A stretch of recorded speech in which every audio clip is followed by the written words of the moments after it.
এই ঠিক হল হলো সাপের মতন ও দড়ি বেড়াচ্ছে। হ্যাঁ, আর ওই সাপগুলো ধানের ঝাড়ের ওপরে বসে থাকছে এমনি করে, ঠিক এরকম করে বসে আছে। এই যেতে যেতে মানুষ যেছে কামড়ে দিচ্ছে সঙ্গে সঙ্গে ও মানে ওই হার্ট অ্যাটাকের মতো করে দিচ্ছে। হ্যাঁ, বলছে যে কিডনিতে ম্যাশ খেয়ে গিয়েছে। হ্যাঁ, মানুষ মরে যাচ্ছে। বীরভূমের গ্রামে সাপের আতঙ্ক, মৃত্যু এক ব্যক্তির। বীরভূমের লাভপুর থানার গঙ্গারামপুর স্কুল পাড়া এলাকায় অজানা সাপের উপদ্রবে তীব্র আতঙ্ক ছড়িয়েছে। গত 9 দিন ধরে রাতের বেলা গ্রামের মানুষজন বাড়ি থেকে বেরোতে সাহস পাচ্ছেন না। পুরো এলাকা জুড়ে সাপের উপদ্রব চলছে, যা এখনো পর্যন্ত কোনো সঠিক কারণ খুঁজে পাওয়া যায়নি। স্থানীয়রা মনে করছেন সাপগুলি চন্দ্রবোড়া জাতীয় হতে পারে এবং প্রচুর বাচ্চা প্রসব করেছে। এখন সাপের সংখ্যা এতটাই বেড়ে গেছে যে চাষিরা তাদের ক্ষেতে কাজ করতে পারছেন না।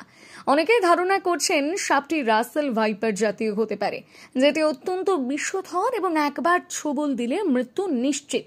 এই আতঙ্কের মধ্যে এক ব্যক্তির মৃত্যুর খবর এসেছে। গঙ্গারামপুর স্কুল পাড়ার বাসিন্দা ইকরামুল হক, যাকে ঝন্টু নামেও জানেন, সাপের ছোবল খেয়েছিলেন এবং হাসপাতালে নিয়ে যাওয়ার আগে তার মৃত্যু হয়েছে। এখন এলাকাবাসী প্রশাসনের নজরদারি ও দ্রুত ব্যবস্থা নেওয়ার দিকে তাকিয়ে রয়েছেন। এখন আমাদের এখানে বলছে লাফা সাপ, এটা কোথায় পাওয়া গেছে? সাপ এই মাঠে ধানের জমিতে, মাঠ দিয়ে যাওয়া যাচ্ছে না এখন, সব হয়ে সব ঘর। এই সাপটা না, এই সাপটা এই মাঠে যে লাফা সাপ বলছে, এই সাপটা ঘর থেকে বেরোনো যাচ্ছে না, মাঠে কেউ বিষ দিয়ে যাচ্ছে না, ধানের জমিতে সঙ্গে দিয়ে পত্র যে কোনো জমি মাঠে যেতে সেই মাঠে বেরিয়ে যায়, প্রত্যেক দিন একটা মারা যাচ্ছে। মাঠের মধ্যে যখন আমরা যাচ্ছি বা কোনো কাজের মধ্যে যাচ্ছি, আতঙ্কের মধ্যে থাকতে হচ্ছে। হ্যাঁ, মাঠে আপনার এই বিষধর সাপের মধ্যে কেউটো বা খরিশ এই জাতীয় সাপগুলো নেই, যেটাকে চন্দ্রবোড়া জাতীয় সাপ এসছে, সেটাকে সবাই বলছে রাসেল ভাইপার। হ্যাঁ, তো এর তীক্ষ্ণ বিষ, যার ফলে হসপিটালে নিয়ে যাওয়া সত্ত্বেও বাঁচানো যাচ্ছে না। যিনি মারা গেছেন ইনি সম্পর্কে আমার ছোট ভাইয়ের মতো, ঠিক আছে? তার নাম এনামুল হক, একরামুল হক, ঠিক আছে? তো কোনো মতোই বাঁচানো গেল না। এখান থেকে আমরা শিয়ান হসপিটালে দিয়েছিলাম, সেখান থেকে ওরা রেফার করলো, রেফার করার পর বর্ধমান মেডিকেল কলেজে গেল, সেখানে ডায়ালিসিস করতে করতেই মারা গেল। তাহলে বোঝা যাচ্ছে যে এর কোনো অ্যান্টিভেনম নেই, তাই তো? দ্বিতীয় কথা, এর পরিবারে একজনই সদস্য ওই ইনকাম করে পুরো পরিবারটাকে চালাতো। এমন দুটো ছেলে আছে, এর দুটো ছেলেই পড়াশোনা করে, একটা ছেলে বিএসসি গ্র্যাজুয়েট হয়ে যাওয়ার পরে এমএসসি করছে, এবং সে জীবনে কোনোদিন ওই বাবা ছোট্ট একটা চাষি ছিল, মানে 100 বিঘে সম্পত্তির মালিক নয়, ওই 10 বিঘে 8 বিঘে এইরকম জমির মালিক ছিল।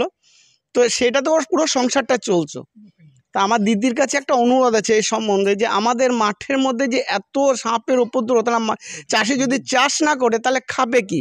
তাই এইটা কোনো প্রতিকার গভর্নমেন্ট করুক, প্রতিকার করুক। আর দ্বিতীয় কথা, যে এই ফ্যামিলিটা পুরো শেষ হয়ে গেল। মানে বীজ দিতে এসেছি খুব জায়গায়, 5 জায়গায়, মানে মোটামুটি জানে হাত দিয়ে খুব ভয়ে ভয়ে লাঠি ঠ্যাঙা নিয়ে এসেছি, লড়িয়ে লড়িয়ে এদিক ওদিক করে কোনো রকম বীজটা দিচ্ছি। তবে খুব ভয়, সরকার তো কোনো ব্যবস্থা করছে না। হ্যাঁ, আমাদের চাষির পানে তাকাচ্ছে না। চাষির যে কী অবস্থা, ঘরে রাত্রে ঘুম হচ্ছে না, যেখানে সেখানে সাপ দেখছি, এই তো আমাদের পরিস্থিতি। যে সাপ বেড়েছে ভয় লাগে, ঘাস আছে, তা ছেলেটা এখন পড়াশোনা করছি, দিয়ে এখন টাইম পেচ্ছে না বলি ঘাস মারা বীজ দিতে পারছি না। আতঙ্কে আমরা ঘরের বাইরে বেরোতে পারছি না, মাঠ ঘাট যেতে পারছি না, জমির চাষ ঠিকমতো দেখতে পাচ্ছি না, জমিতে বীজ দিতে পারছি না। আমাদের আশপাশে গ্রামেও 4-5 জনকে কামড়েছে, আমাদের গ্রামেও 4-3 জনকে কামড়েছে। এই সাপটার নাম কি নাকি বলছে রাসেল ভাইপার। হ্যাঁ, এই সাপ যাকে কামড়াইছে তার ছবলে সে ব্যক্তি মারা যাচ্ছে, তার পরিবার নিঃস্ব হয়ে যাচ্ছে। আমরা ভয়ে ভয়ে মাঠ যেতে পারছি না। আমরা খেটে খাওয়া মানুষ, লেবার শ্রেণীর মানুষ, চাষবাস করে সংসার চলে আমাদের। এভাবে যদি অতিবাহিত একের পর এক মারা যায়, তাহলে আমরা কিভাবে টিকবো, কিভাবে মাঠে যাব? আমি গেছিলাম বীজ দিতে।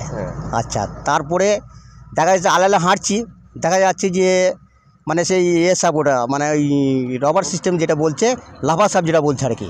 হ্যাঁ, তা ওইটা মানুষকে এমন জায়গাতে কামড়ালে সে মানুষ আর মানে বাঁচছে না। এবার আমরা কি করছি, পায়ে হয়তো একটা বস্তা বেঁধে আমরা মাঠে বীজ দিচ্ছি, কিন্তু তবু ভয়ে ভয়ে কখন কি হবে না হবে সেটা তো বলা মুশকিল।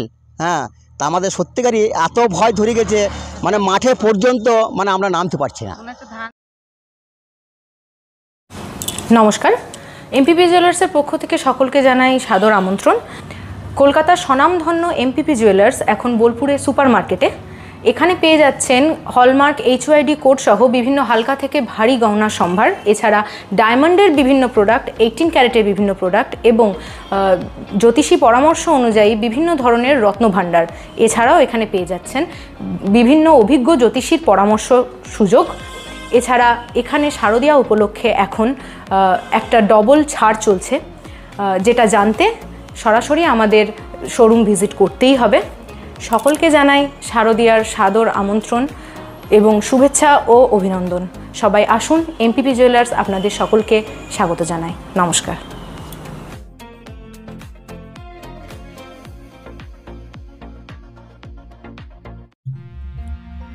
বোলপুরে এই প্রথম চন্দ্রানী পালসে পালস কালেকশন আপনার আনন্দ উৎসবকে আরো সুন্দর করে তুলতে চলে এসেছে চন্দ্রানী পালসের এক অনন্য সংগ্রহ।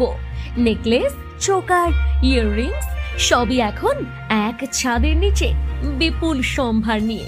এখানে পাবেন আপনার বাজেট অনুযায়ী উৎকৃষ্ট মানের পালস সামগ্রী, প্রতিটি জিনিসে গ্যারান্টেড কোয়ালিটি।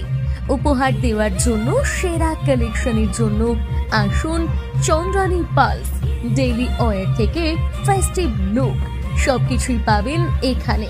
চন্দ্রানী পালস সর্বদা কোয়ালিটিতে বিশ্বাসী, তাই নিশ্চিন্তে বেছে নিন আপনার পছন্দের সামগ্রী। যোগাযোগের ঠিকানা Chandrani pulse, Jambuni bus stand, Titan ওয়ার্ল্ডের পাশে। ফোন 9147409757।